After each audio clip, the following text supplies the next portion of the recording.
Hello guys, இன்றைக்கி என்ன பண்ண போகிறோம்னு பார்த்தீங்கன்னா பீர்க்கங்காய் கூட்டு தான் பண்ண போகிறோம். வாங்க எப்படி செய்யறதுன்னு சொல்லி பார்க்கலாம்.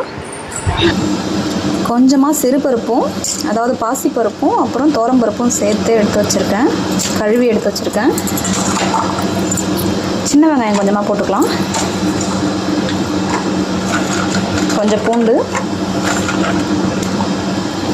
ஒரு 4 பச்சை மிளகா, மஞ்சள் போட்டுக்கலாம். தக்காளியும் கொஞ்சம் போட்டுக்கலாம். இப்போ இதெல்லாம் முழுகிற அளவுக்கு வச்சு தண்ணி ஊற்றி ஒரு 4 விசில் வச்சு எடுத்து வச்சுக்கலாம். இப்போ பார்த்தீங்கன்னா பருப்பு நல்லா இந்த அளவுக்கு மசிஞ்சிருக்கு. 4 விசில் வச்சு எடுத்துட்டேன். இது வந்து மாடியில் பறிச்ச பீர்க்கங்காய். நான் அப்படியே தோல் சீவிட்டு கட் பண்ணி வச்சுருக்கேன். கொஞ்சம் வெங்காயம், கொஞ்சம் தக்காளி இருக்குது. தாளிச்சிக்கலாம் வாங்க. தாளிக்கிறதுக்கு பார்த்தீங்கன்னா கடுகு, சீரகம், கடலைப்பருப்பு, பூண்டு, ஒரு 3 காஞ்ச மிளகாய் வந்து எடுத்து வச்சுருக்கேன். வாங்க தாளிச்சிக்கலாம். தாளிக்கிறதுக்கு கடாயில் கொஞ்சமாக எண்ணெய் ஊற்றிக்கோங்க. கடுகு போட்டுக்கலாம். சீரகம், கடலைப்பருப்பு,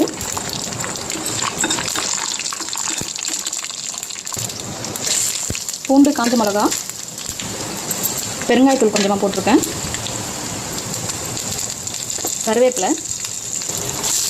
இப்போ கொஞ்சமாக வெங்காயம் போட்டுக்கலாம்.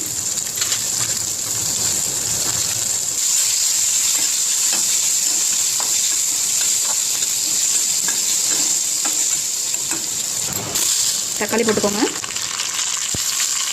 குழம்புக்கு தேவையான அளவுக்கு உப்பு போட்டுக்கோங்க. இப்போ பீர்க்கங்காய் எடுத்து போட்டுக்கலாம்.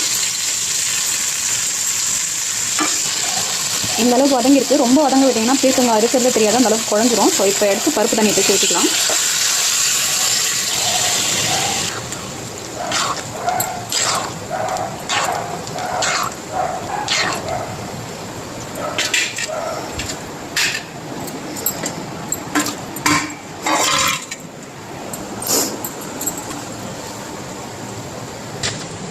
தாளித்த பிறகு அதே குக்கர்லேயே நான் மாற்றிக்கிட்டேன்.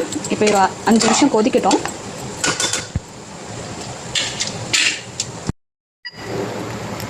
அவ்வளோதான் ஃப்ரெண்ட்ஸ், இது கொதிச்சிடுச்சு. இப்போ கொத்தமல்லி தழையை தூவிட்டு ஒரு பாத்திரத்தில் மாற்றிக்கலாம்.